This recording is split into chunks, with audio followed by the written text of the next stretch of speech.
வணக்கம். அடுப்படி சேனலுக்கு உங்க எல்லாரையும் அன்போடு வரவேற்கிறேன். நம்ம இன்னைக்கு நார்த் இந்தியன் ஸ்டைல்ல மசாலா பராத்தா எப்படி செய்யறதுன்னு பார்க்கலாம். அதுக்கு முன்னாடி சேனல் சப்ஸ்கிரைப் பண்ணாதவங்க சப்ஸ்கிரைப் பண்ணுங்க, பக்கத்துல இருக்க பெல் பட்டனை கிளிக் பண்ணிக்கோங்க. வாங்க எப்படி செய்யறதுன்னு பார்க்கலாம்.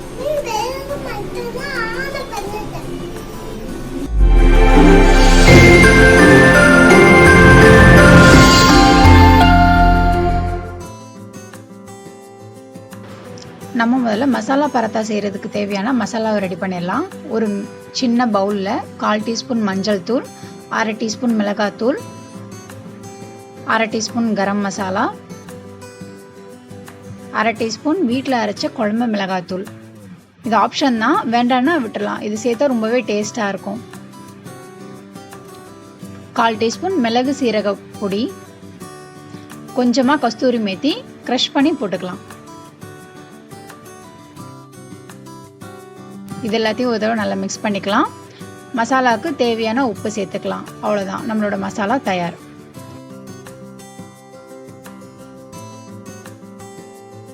ஒரு கப் கோதுமை மாவில் கொஞ்சமாக உப்பு சேர்த்து கொஞ்சம் கொஞ்சமாக தண்ணி தெளித்து சப்பாத்தி மாவுக்கு பிசைகிறது போல் நல்லா சாஃப்ட் டோவாக பிசைஞ்சு வச்சுருக்கேன்.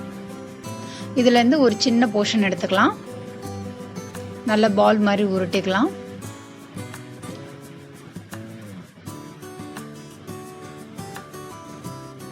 இப்போ இதை நம்ம தேய்ச்சிடலாம். எவ்வளோ மெல்லிசாக தேய்க்க முடியுமோ அவ்வளோ மெல்லிசாக மாவு தொட்டு நல்லா தேய்ச்சிடலாம். தேவைப்பட்ட அப்பப்போ மாவு வந்து தூவிக்கலாம்.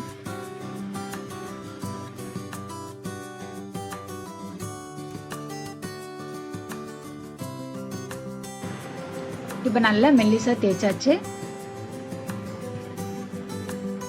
இப்போ இதில் நம்ம லைட்டாக நெய் தடவிக்கலாம்.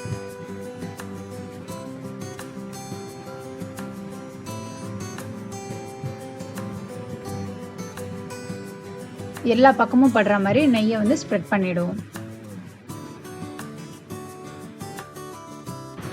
நம்ம ஏற்கனவே ரெடி பண்ணி வச்சிருக்க மசாலாலேருந்து கொஞ்சமாக எடுத்து எல்லா பக்கமும் படுற மாதிரி தூவி விட்டுறலாம்.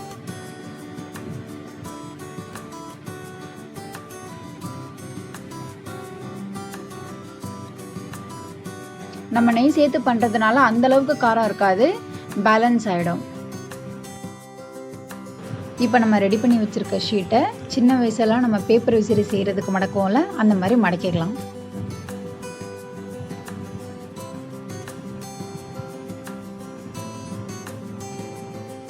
இந்த மாதிரி மடக்கினா தான் நம்மளோட மசாலா பராத்தா லேயர் லேயராக வரும். அதை அப்படியே ரோல் பண்ணிக்கலாம். ரோல் பண்ணிவிட்டு எட்ஜை சென்டரில் வச்சு சீல் பண்ணிவிடுவோம். அப்போ தான் வந்து அது பிரியாமல் இருக்கும். லைட்டாக தேய்ச்சிக்கலாம். பராத்தாவை ரொம்ப அழுத்தி தேய்க்கக்கூடாது. ரொம்ப அழுத்தி தேய்ச்சோன்னா அது லேயர் லேயராக வராது.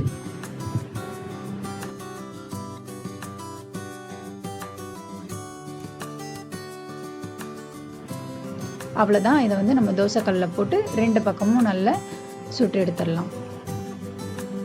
நான் ஆல்ரெடி நெய் சேர்த்துருக்கிறதுனால மறுபடியும் நெய் சேர்த்துக்கல. தேவைப்பட்டால் நெய் சேர்த்து சுட்டுக்கோங்க. 2 பக்கமும் நல்லா வெந்துருச்சு. இப்போ இதை எடுத்து வேறு ஒரு பிளேட்டில் மாற்றி சர்வ் பண்ணிடலாம்.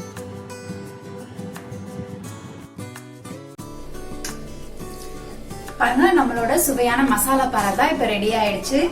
பாருங்க, நான் எப்படி இருக்குன்னு காமிக்கிறேன். நல்ல லேயர் லேயரா வந்திருக்கு. இது வந்து அப்படியே சாப்பிடலாம், தொட்டுக்கிறதுக்கு எதுவுமே வேணாம். தேவைப்பட்டா தயிர் சேர்த்து சாப்பிடுங்க. இந்த ரெசிபி எல்லாரும் வீட்டுல ட்ரை பண்ணி பார்த்துட்டு கமெண்ட்ல எப்படி இருக்கு அப்படின்னு சொல்லுங்க. நன்றி, வணக்கம்.